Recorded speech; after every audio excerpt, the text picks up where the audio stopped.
Gracias a Dios por esta nueva oportunidad y poder continuar con nuestro estudio bíblico del libro de los Hechos de los Apóstoles o, como siempre lo mencionamos, el libro de los Hechos del Espíritu Santo a través de los apóstoles. Queremos continuar con nuestro capítulo 13, en el cual nosotros estamos ya en la séptima parte de este capítulo y anteriormente ya lo hemos revisado los versículos del 38 al 41, pero es muy importante para continuar, recordar un poquito de lo que se trataba estos versículos. Y se mencionó allí referente a que con una promesa y una advertencia, Pablo aplica la verdad de quién es Jesús y qué hizo por nosotros. Recordemos que la prédica que él realizaba siempre estuvo basado en la persona de Cristo y en sus hechos. En él es justificado, mencionábamos anteriormente, como todo aquel que cree. Jesús no solo nos perdona, recuerde esto, Jesús no solo nos perdona, sino que también hemos sido justificados por Él. El perdón se encarga de la deuda del pecado, que se manifestó en la cruz, pero adicional, la justificación pone un saldo positivo en nuestra cuenta ante nuestro Dios. Es por eso que nosotros tenemos que recordar que todo aquello que se está manifestando en nuestras vidas es por ese sacrificio cruento de nuestro Señor Jesucristo en la cruz. Mirad pues, la advertencia, por eso mencionábamos que con una promesa y una advertencia Pablo aplica la verdad de quién es Jesús y qué hizo por nosotros. Entonces, la advertencia es que si no aceptamos a la persona y a la obra de Jesús con toda nuestra vida, somos menospreciadores que desapareceremos. ¿Por qué? No estamos dando el valor que representa el sacrificio de nuestro Señor Jesucristo por la humanidad. En esta advertencia, Pablo citó un pasaje del libro de Habacuc sobre el juicio que vino sobre Jerusalén. De la misma manera, hoy en la actualidad, si Dios los juzgó a ellos, también juzgará a aquellos que niegan y rechazan su oferta de perdón a través de la obra de Jesús. Aquí vemos exactamente entonces cómo se manifestó en la prédica en aquella época y debe seguir exactamente igual en la actualidad. En este caso vamos a leer un comentario que realiza Boyce, en donde dice, aunque nuestra época es una de gran gracia, recordemos, estamos en la dispensación de la gracia. Pero aquí es importante recordar, repito este enunciado, aunque nuestra época es una de gran gracia, Dios sigue siendo un Dios de gran juicio y el pecado debe ser juzgado si no ha sido expiado por la obra de Cristo. Entonces, no es porque estamos en la dispensación de la gracia que no hay juicio de parte de Dios. Dios es amor, pero también Dios es juicio y verdad. Algunos comentadores dicen también que Pablo aquí predicó muy parecido a como lo hizo Pedro en Pentecostés. Recordemos que tanto Pedro como Pablo, se basan en Jesús. Esto nos muestra que Pedro y Pablo predicaron el mismo evangelio y el mismo evangelio fue predicado por alrededor de 15 años en esa época después de Pentecostés, como esto tiene que ser predicado también ahora. Entonces, así como fue predicado ese primer día, hoy debemos seguir predicando la verdad y predicar a Cristo. Producto de todo esto, se manifiesta una respuesta al sermón, de Antioquía de Pisidia. ¿Qué nosotros queremos decir con esto? Que definitivamente más adelante en los versículos 42 y 43, muchas personas, tanto judíos como gentiles, expresan interés en el mensaje que Pablo les llevó. Aquí vamos a ver entonces también la manifestación del Espíritu Santo a través de la prédica de Pablo. Cuando salieron ellos de la sinagoga de los judíos, los gentiles les rogaban que el siguiente día de reposo les hablasen de estas cosas. Entonces ellos quedaron impresionados, pero también anhelando seguir escuchando la palabra de Dios, para lo que ellos pidieron por anticipación que al próximo día de reposo, por favor, no les falle. Tanto los judíos como los gentiles en la sinagoga respondieron positivamente.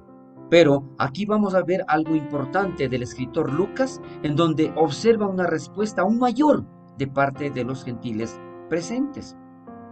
¿Y a qué se refiere esto? Debemos asumir que muchos de ellos creyeron por dos razones. Ellos recibieron la predicación, pero primero, porque muchos de los judíos y de los prosélitos piadosos siguieron a Pablo y a Bernabé. Hubo un interés continuo en su mensaje.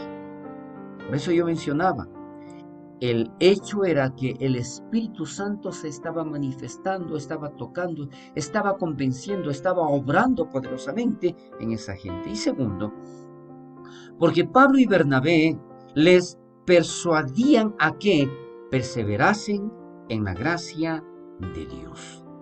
Esto significa que ellos ya habían comenzado a confiar, a sentir algo especial en la gracia de Dios.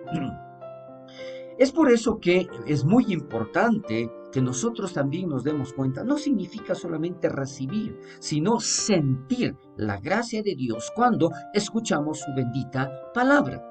Les persuadían, decía, y esto menciona la palabra de Dios, les persuadían a que perseverasen en la gracia de Dios. Es importante esta aclaración. Perseverar en gracia es tan importante como empezar en gracia. ¿Qué quiero decir con esto? Que por gracia nosotros fuimos tocados y nosotros fuimos alcanzados por la palabra de Dios, por el Evangelio, por la gracia de Dios. Nunca debemos dejarla como el principio básico de nuestra relación con Dios. No es suficiente que nosotros nos demos cuenta que por gracia hemos sido salvados. Lo importante aquí es que sigamos manteniendo esa gracia. Dice aquí también, demasiado solo piensan en la gracia como la introducción a la vida cristiana. Pero Dios quiere que la gracia permanezca como el fundamento de nuestra vida con Él. Es por gracia que nosotros recibimos. La palabra de Dios también lo declara. Dad por gracia lo que recibiste por gracia. A continuación, los versículos 44 y 45 declaran que en el siguiente día de reposo, la envidia provoca oposición. Recordemos, que tanto los judíos como los gentiles pedían que el próximo día de reposo, por favor, no dejen de compartir la palabra. Pero esto provocó algo en aquellas personas que de una u otra manera también escucharon, pero sintieron celo porque no tenían la misma aceptación cuando ellos hablaban. El siguiente día de reposo se juntó casi toda la ciudad para oír la palabra de Dios. Esta escena es fácil de visualizar. Si nosotros imaginamos, toda la ciudad estaba lista para escuchar el evangelio de Pablo en el siguiente día de reposo. De lo que nosotros podemos ver, estaban ansiosos, anhelando que llegue ese día para seguir escuchando la bendita palabra de Dios. En nuestros días, y eso es muy importante que nosotros podamos ver, y este es otro comentario de Voice. En nuestros días la gente está saturada con información y tenemos a través de la radio, la televisión, los periódicos, revistas y demás, pero sobre todo por medio del internet. La gente no tenía nada de esto en aquel entonces. Así que cuando alguien venía de otra ciudad, esa persona era una fuente de información valiosa, por lo que la gente naturalmente se amontonaba para verlo, para escuchar, para saber exactamente de esas noticias que ellos llevaban. Los misioneros estaban provocando algo nuevo en esa ciudad, en esa época, en ese lugar. Sin embargo, no era solamente el poder de la novedad, no era solamente la curiosidad, era algo especial que estaba produciéndose en esas personas. Era más bien el poder de la palabra de Dios.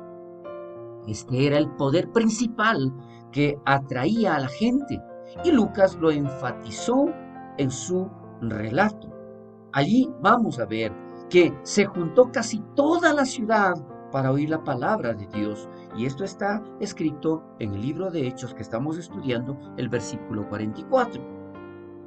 Otra cosa, Pablo y Bernabé les compartieron primero la palabra de Dios, que es algo muy importante y está escrito también en el versículo 46. Los gentiles respondieron a la palabra del Señor. ¿Por qué? Como mencionaba yo anteriormente, es muy importante recordar, si bien es cierto Pablo y Bernabé estaban predicando, pero el Espíritu Santo era el que estaba manifestándose y convenciendo. Otro punto, la palabra del Señor se difundió por toda la región. También está escrito, y lo vamos a ver más adelante, en el versículo 49.